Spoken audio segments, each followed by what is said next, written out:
Elisa, AE do Rio de Janeiro, atualmente em Brasília, no governo federal. Bom, eu queria recuperar ainda o debate do balanço das eleições, porque eu acho que tem uma questão ali que a gente podia discutir um pouco mais, que talvez nos ajude a entender um pouco melhor essa conjuntura que a gente está enfrentando aí. Eu queria pensar junto aí o que foi essa passagem do primeiro para o segundo turno e o que foi o processo de construção do segundo turno. Na passagem do primeiro para o segundo turno, acho que já foi dito aqui, a gente transitou entre um primeiro turno que parecia que a gente ia ganhar, depois que o Aécio ia desaparecer, que a Marina ia para o segundo turno com a gente ia enfrentar um segundo turno duro com a Marina desaparece, o Aécio vai para o segundo turno, surpreendentemente. Teve um momento que a gente achou até que era mentira aquela subida do Aécio, que aquilo era uma falsa construção, e, na verdade, ele foi crescendo, foi para o segundo turno. Enfrentamos o começo de segundo turno, onde o sentimento era de derrota, como acho que foi dito aqui, por uma parte da liderança do partido, inclusive. E a gente chega no segundo turno e consegue, apesar de tudo que foi, né, a violência da imprensa do segundo turno, a gente consegue que o segundo turno vá num crescendo de recuperação de capital político que a gente não teve no primeiro turno. E aí a pergunta é como que isso se deu, né? Eu acho que tem uma série de questões aqui que já somaram nessa direção. Acho que a gente teve uma ampla organização dos movimentos sociais e de uma frente de esquerda que entendeu o que esse retrocesso significaria. E aí os companheiros do PSOL, do PSTU, apesar do PSTU não ter dito isso claramente, mas, enfim, a gente via nas ruas, né, a presença das pessoas num campo de esquerda. A gente teve uma sinalização clara, que já foi apresentada pelo companheiro Walter e também pela Ana, da Dilma, dá uma guinada à esquerda, ainda que não em toda a linha que a gente gostaria, mas deu sinalizações claras. Então, mais uma vez, nós também acreditamos, né? Estamos indo naquela direção. Mas teve uma questão central aí, que a gente discutiu um pouco isso que a gente está, ora chamando de povão, ora de classe trabalhadora, como que a classe trabalhadora se movimentou nesse processo. E de que classe trabalhadora a gente está falando? A gente tem uma classe trabalhadora que sobreviveu ao neoliberalismo porque tinha um patamar de empregabilidade, de direitos conquistados, que conseguiu sobreviver enfrentando com greves, como todos nós aqui, enfrentando a duras penas, mas sobrevivendo ao neoliberalismo. E nós tínhamos uma classe trabalhadora que afundou na pobreza no neoliberalismo e que foi resgatada, sim, nesse processo de 12 anos de governo do PT. Essa classe trabalhadora que conseguiu levantar a cabeça ali no limite, eu acho que é a classe trabalhadora que fez a diferença para a gente, digamos assim, no segundo turno. Em que sentido? De um lado, ali, o PIG e a direita toda dizendo que a pauta central do segundo turno era a corrupção e a crise econômica, e a classe trabalhadora não dando muita bola. Essa classe trabalhadora que levantou a cabeça ali da pobreza com muita dificuldade e enfrentava uma situação de precarização extrema do trabalho, não enfrentou isso nesse momento de melhoria da situação do emprego no Brasil. Essa classe trabalhadora disse, não, corrupção não é ainda o tema, e eu não estou vendo crise. Não tem crise. Então, o que o PIG dizia, o que a direita dizia, não colava com a realidade. A gente fazendo campanha na rua, quando a gente ouvia, não, está tudo uma droga, Dilma é uma droga, aí você perguntava, mas tudo o que está uma droga? Se você entrasse no debate, esse está tudo uma droga, não se sustentava. Agora, o que estava disputando? O que disputou e quase a gente perdeu a eleição? Acho que mais 3 dias ali, não sei. Né? Talvez a gente tivesse perdido. O que estava sustentando? O que estava na disputa, na minha opinião, naquele segundo turno ali? O que foi colocado pela Isabel, o que foi colocado por outros companheiros aqui e companheiras, o que estava muito em disputa era essa linha conservadora de sociedade. O que fazia com que essa classe trabalhadora pensasse 2 vezes se votava na Dilma naquele momento ou não, já que não era crise, porque ela não estava colocada, era a Dilma começar a sinalizar nas pautas de esquerda dos temas culturais e de valores, porque foi isso que ela sinalizou. Não vamos ter perdas de direitos e vamos avançar nos direitos que nós consideramos importantes para uma melhoria da sociedade brasileira como um todo, né, em termos de cultura, de valores. Isso é que me pareceu, nas ruas especialmente, que estava mais em jogo. Em que sentido? você teve uma ofensiva muito forte de uma igreja de direita, e é bom a gente lembrar que a igreja não é toda de direita, nem os evangélicos, mas você teve uma ofensiva muito grande nessa direção. No segundo turno, e do segundo turno para frente, a coisa veio numa escalada, né? Somado, claro, a capa da Veja, na quinta-feira, retomou o debate da corrupção, que não estava claramente posto. Aquilo ali, se tivesse acontecido de sexta para sábado, eu não sei se a gente teria conseguido reagir. Né? A reação da Dilma na televisão na sexta-feira foi importante. Então, assim, eu acho que a gente tem um quadro em que o que a gente apresentava como programa de governo fazia sentido para essa classe trabalhadora. Qual é a situação atual? Isso acabou. Esse é o problema. A gente começa um governo onde a situação econômica dessa classe trabalhadora, que tinha começado a sair de uma situação de absoluta fragilidade para uma situação de mais estrutura, está completamente, está se sentindo, de um lado, enganada, e a gente ouve isso claramente nas ruas, e, de outro lado, está, de novo, se sentindo fragilizada na perspectiva de perdas desses ganhos. Concluindo. Então, nesse quadro e nesse cenário, se não ficar clara a pressão que a gente precisa fazer, não só... E aí eu queria só uma questão que eu acho que o Walter colocou, que foi bem importante, e que o Olavo falou também, dessa questão, parece que a Dilma é a grande figura, né, que a gente precisa pressionar. Não, a gente precisa pressionar esse núcleo que está em torno da Dilma também. Né? Então, é bem importante o que a Aloysio colocou. A gente precisa pressionar qual é o rumo que o governo vai tomar e qual a pressão que o PT está disposto a fazer em relação a isso. Porque chamar para as ruas, que é o que está se fazendo sistematicamente nos últimos 2 meses, nós vamos continuar chamando para as ruas em cima de que projeto? Né? Então, é isso que não está claro, e eu acho que, para essa classe trabalhadora, nós não conseguimos trazê-la de volta, porque ela nunca foi nossa. Precisa ficar claro, essa é uma classe trabalhadora que não chegou, ela estava vindo, né? E não como não houve projeto claro de formação, de diálogo, de debate sobre valores e o que a gente imagina de sociedade com essa classe trabalhadora, efetivamente, ela não virá, na minha opinião. Então, assim, ter a CUT, ter o MST na rua, excelente, mas eu tenho minhas dúvidas se é isso que vai segurar a gente como governo, como partido. Bom dia a todos, meu nome é Fátima, de Brasília. Eu vou começar a minha fala, apesar de já ter muitos terem feito uma síntese aqui, a partir do desfile do dia 15. Por que eu estou dizendo isso? Porque ali não foi uma manifestação de reivindicações. Pessoal, vamos ouvir a companheira. Ali foi um desfile de dizer que iriam tomar o poder, de afirmar que estavam contra os trabalhadores. Ali havia o desenvolvimento de uma tese bem assessorada tecnicamente pelos meios de comunicação, especialmente a Rede Globo, e só o meu filho, que é de esquerda, recebeu, porque tem amigos, né, classe média, recebeu 30 chamados num dia para participar daquela manifestação. Então, ali era um desfile, porque ali não houve reivindicação nenhuma. Ali houve uma imposição que a classe dominante quer o poder. Porque todos com tênis, todos ricos, todos com suas empregadas, com suas babás, com sua imponência, pedindo a ditadura, eles apenas diziam, não basta ter uma boa condição, nós não vamos admitir trabalhador na esfera do poder para mediar com o capital. Trabalhador, no máximo, vai reivindicar ou gritar na rua. Estava claro. Como? Primeira tese. Queremos a ditadura, impeachment da Dilma. Não tiveram nenhum pudor. Mesmo não tendo nenhuma condição jurídica, como foi dito, todos colocavam impeachment da Dilma.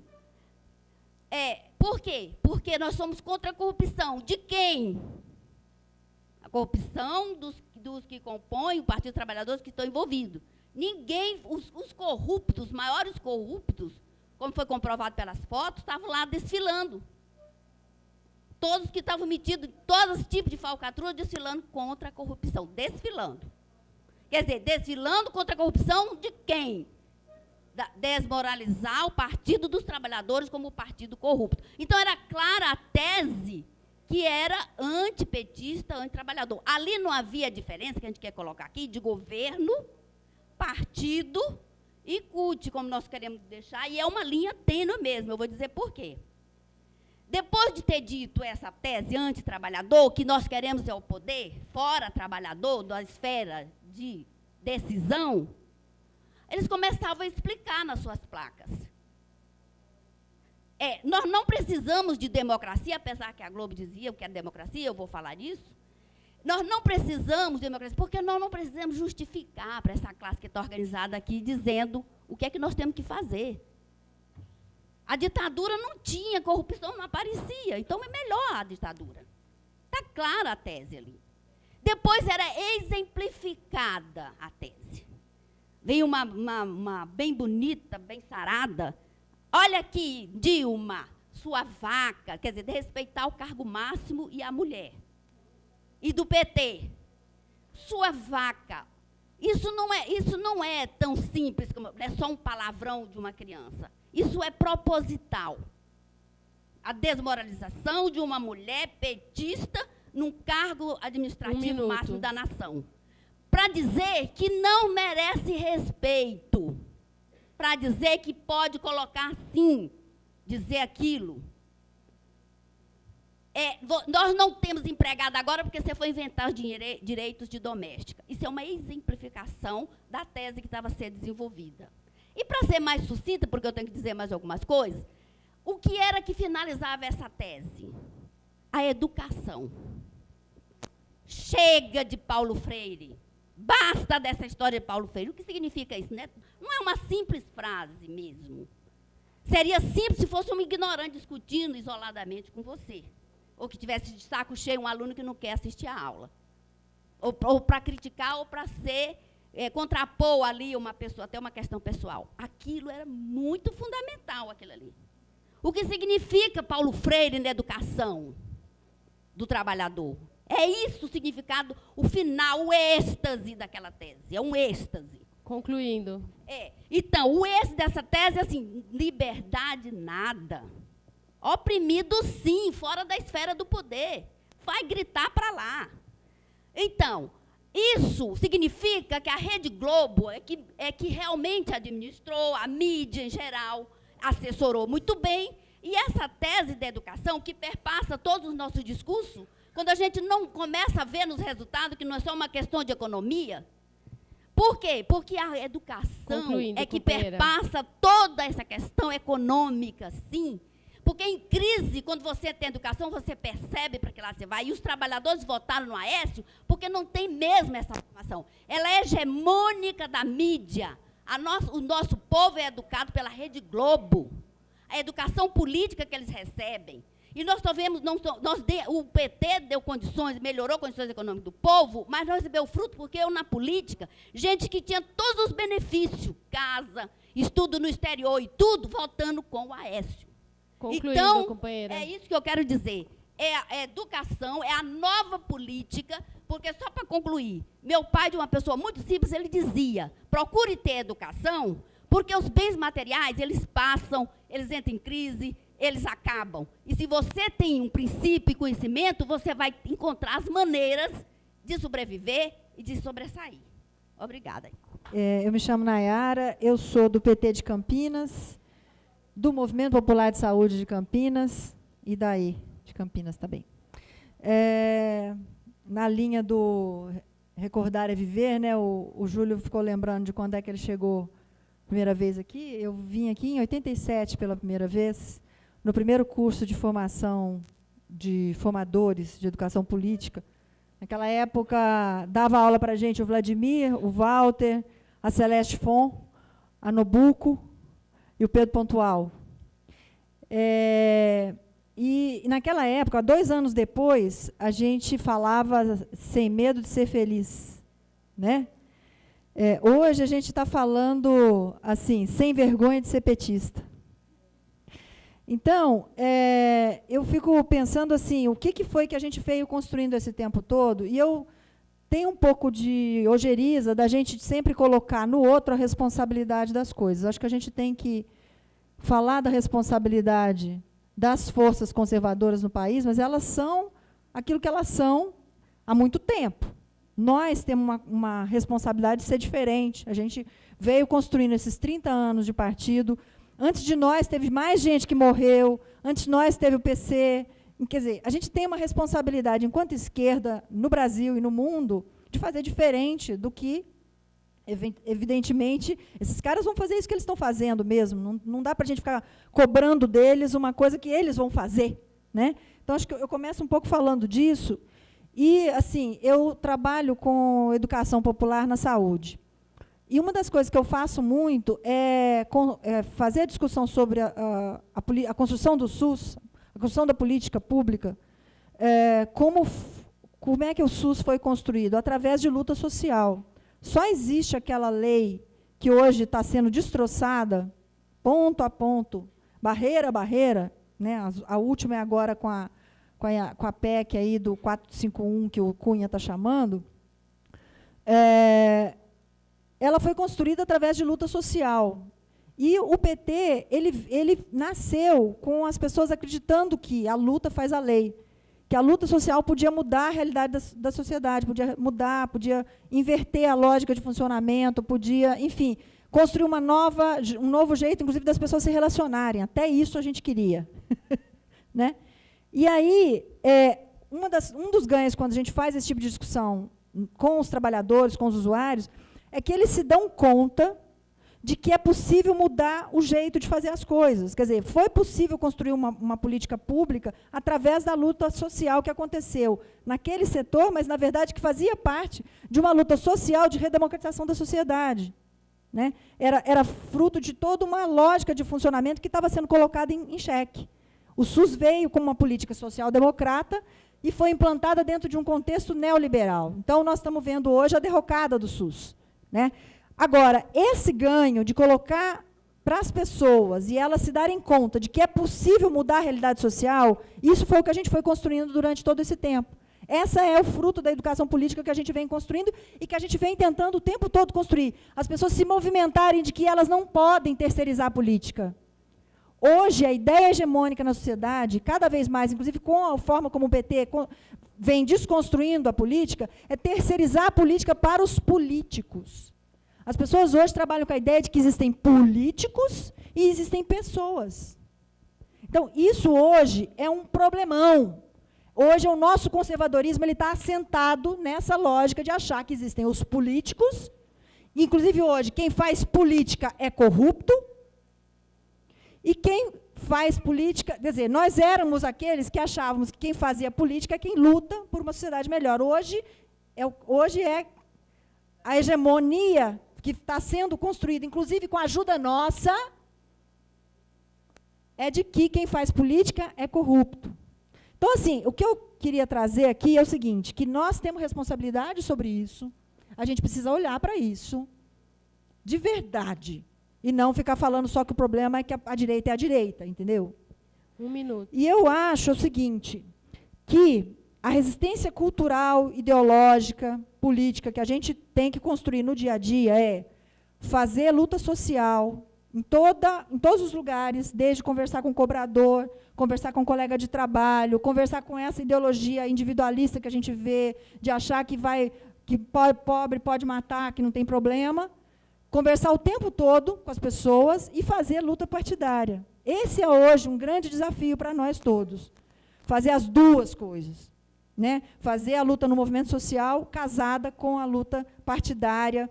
Fazer a luta, inclusive... E aí, dentro desse partido, eu particularmente, assim, hoje eu não acredito que a gente vá conseguir mudar grandemente o jeito com que o partido funciona, falar a verdade. Assim, eu acredito muito que a gente pode fazer algum tipo de reversão, algum tipo de redução de danos, para quem é da saúde aí conhece essa terminologia, indo para a rua, conversar com as pessoas, fazer o debate de frente e dizer o seguinte, estou concluindo, e dizer o seguinte, eu sou petista, mas eu sou de fundo, eu sou de esquerda. Então, no momento em que eu estou construindo a minha luta, eu estou construindo uma luta em defesa da população brasileira, dos interesses dos trabalhadores, internacionalmente falando também, e eu não estou, quer dizer, se o PT não quiser continuar defendendo aquilo que ele precisa defender, ele vai sucumbir. E nós vamos continuar lutando, até se tiver um golpe militar, sabe? Nós vamos continuar fazendo isso. Então, acho que, na verdade, a gente tem que continuar fazendo isso, denunciar, gritar, defenestrar, inclusive, os dirigentes que, enfim, que a gente tiver força para defenestrar, o que a gente, às vezes, não tem. Isso a gente também tem que dizer isso. Nós somos poucos dentro desse universo hoje, que é a quantidade de filiados que nós temos e a força que nós temos dentro do partido é pequeniníssima. Nós temos uma capacidade de influenciar o debate, mas muitas vezes a gente não consegue vencer as votações, porque está tudo dominado, pô. A gente sabe as garrafinhas. Então, eu queria colocar um pouco isso e convidar todos nós a ir para a rua, a interferir em tudo que a gente puder nesse sentido, de continuar lutando para construir uma esquerda de cabeça erguida. A gente estava brincando lá atrás, eu e o Nasson, que o sinal do fim dos tempos é que os trotskistas aqui, os de origem trotskista, estão falando em defender um reformismo radical, e os de origem stalinista estão falando que o nosso problema é crise de direção. Sinal do fim dos tempos. Segunda coisa, um comentário rápido. Assim, várias pessoas aqui, no fundo, apresentam um paradoxo da situação da gente, né? A gente não fez nada que justifique tanto ódio contra nós, né? Agora, vamos olhar para a história. A classe dominante brasileira sempre fez contra-revolução antecipada. Fizeram um golpe contra o Jango falando da ameaça comunista. Não tinha ameaça comunista, tá certo? O que falam de nós, comparativamente, é isso. Eles não pagam para ver. Eles não querem deixar que prospere qualquer coisa, né? Terceira coisa que eu queria falar é que o documento nosso, ele não traz nenhuma definição sobre o que é o governo, né? E, em geral, desde 2003, a gente vem evitando definições conceituais muito fechadas acerca do que era o governo Lula e do que foi o primeiro mandato da Dilma. Apesar disso, a gente diz claramente que a gente critica o estilo de condução do governo e a gente fala que a Dilma a gente deve dar o que é dela, tá certo? O que não é dela? A estratégia dominante no partido já existia quando ela entrou no PT. Imputar a ela isso é falsear as coisas, né? E, agora, por um lado isso, o que é dela? Que foi o que eu tentei falar na minha exposição. Ela vem de uma tradição nacional estatista. Essa tradição é de mudança de cima para baixo. Não é que o governo é nacional estatista, ela vem de uma tradição nacional estatista, como o Lula vem de uma tradição sindicalista.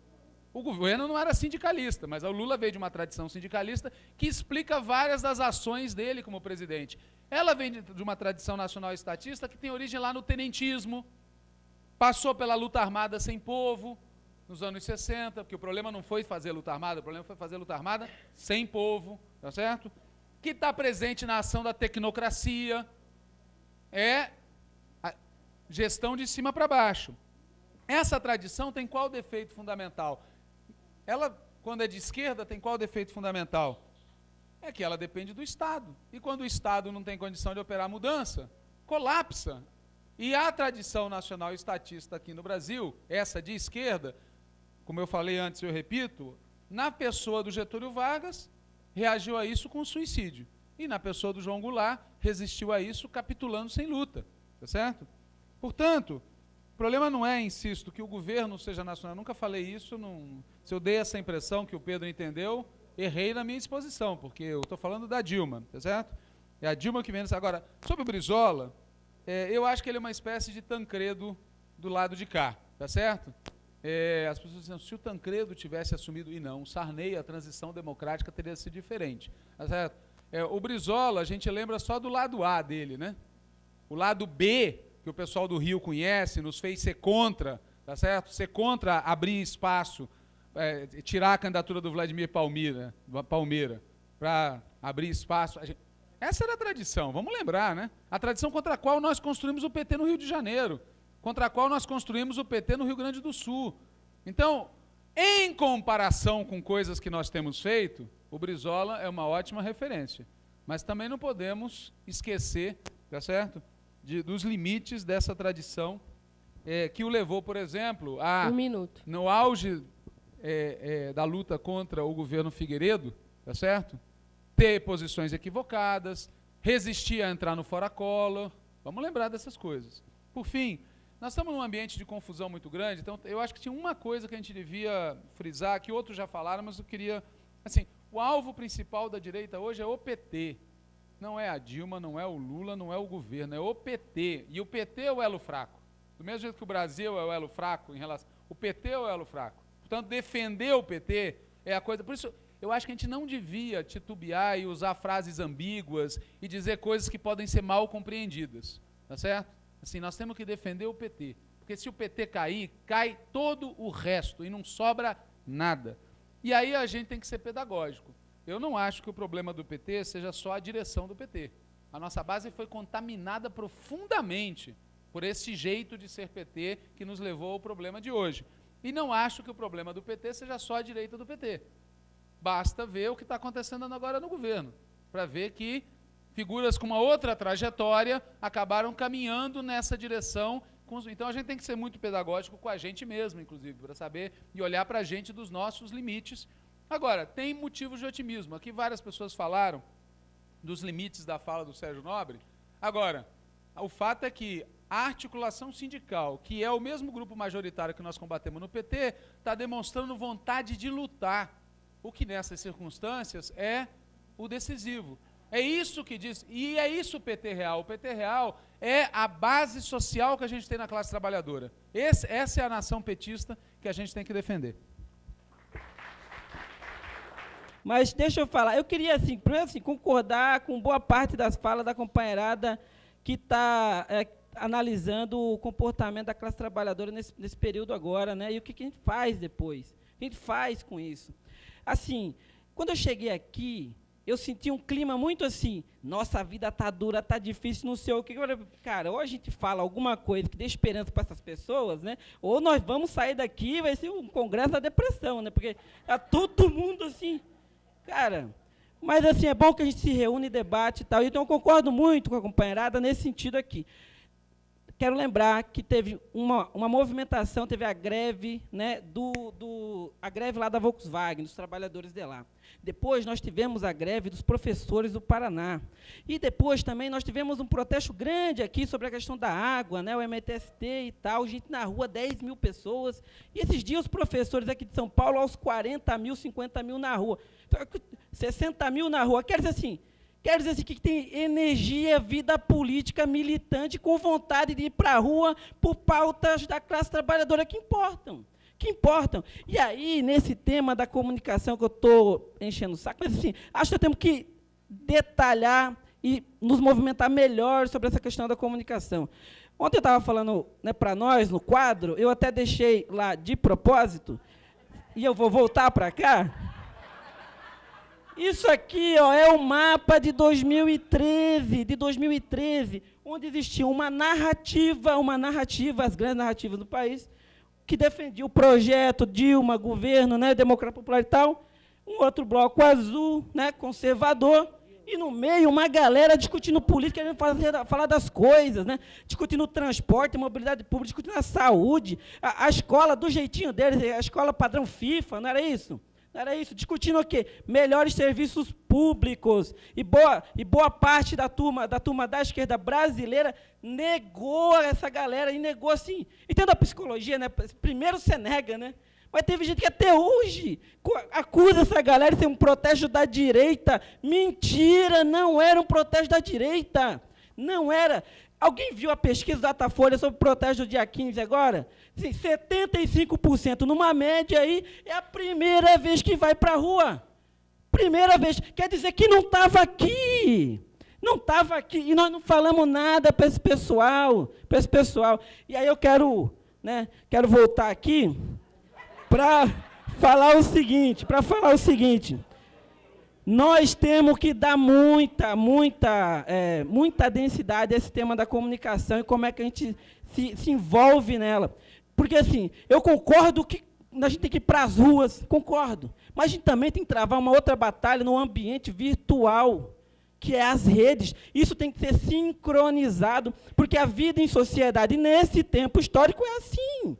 Então, vamos lá, no dia 15, quando essa galera foi para a rua, eu parei, botei o computadorzinho lá, liguei a TV na Globo News, já vou pegar o pior, né? Para ver o que eles vão falar.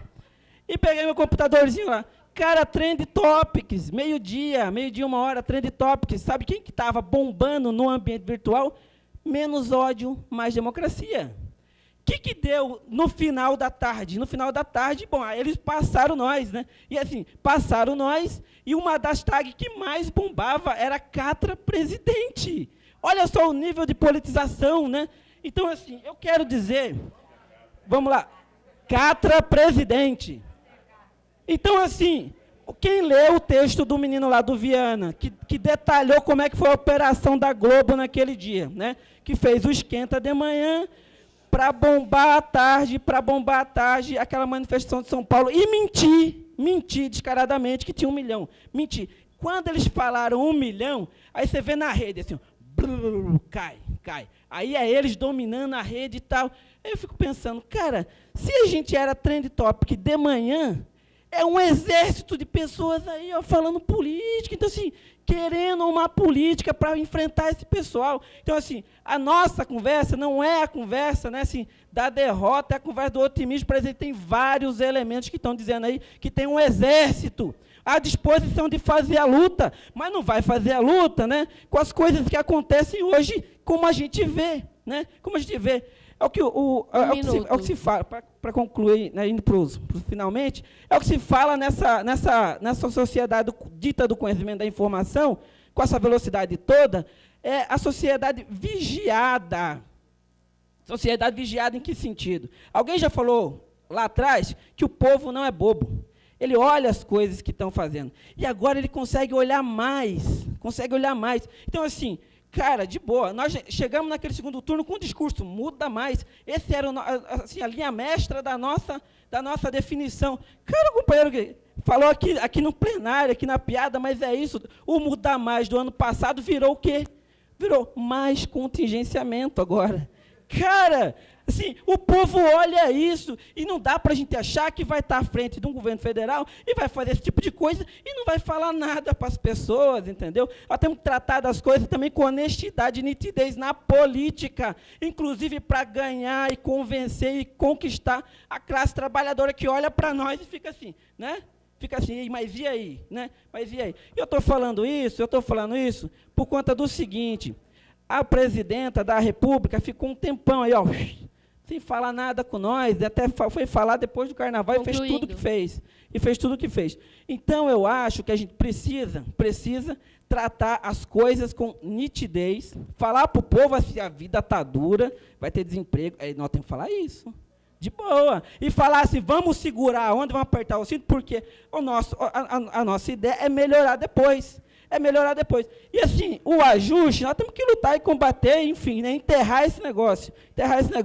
E para nós, acho que vale a pena, assim, para encaminhar, né, acho que é uma pauta para a nova direção, acho que vale a pena a gente deter em algumas ações nesse ambiente das novas tecnologias. Por exemplo, tem lista de WhatsApp, veio, o servidor do WhatsApp está lá nos Estados Unidos. Se vocês forem falar alguma coisa, fala assim, bom dia, Obama, então. Né? O Telegram, que é um russo, é criptografado. Então, assim, só para a gente falar de algumas coisas, né? Então, acho que nós temos que deter nisso. Acho que, concluindo mesmo, acho que assim, nós temos que manter a mente afiada. Eu acho que os jovens podem entrar num diálogo com a companheirada que veio antes, no seguinte sentido: cara, vamos ajudar a turma a dominar a tecnologia, coisas simples e básicas. O que o companheiro falou aqui antes, concluindo, sobre a nossa página, cara, não basta curtir, tem que compartilhar. Se você pegar aqui, ó, 100 pessoas aqui, todo mundo, agora, na hora do almoço, compartilhar, cara, nós vamos falar com uma galera no país, com um nível de densidade maior.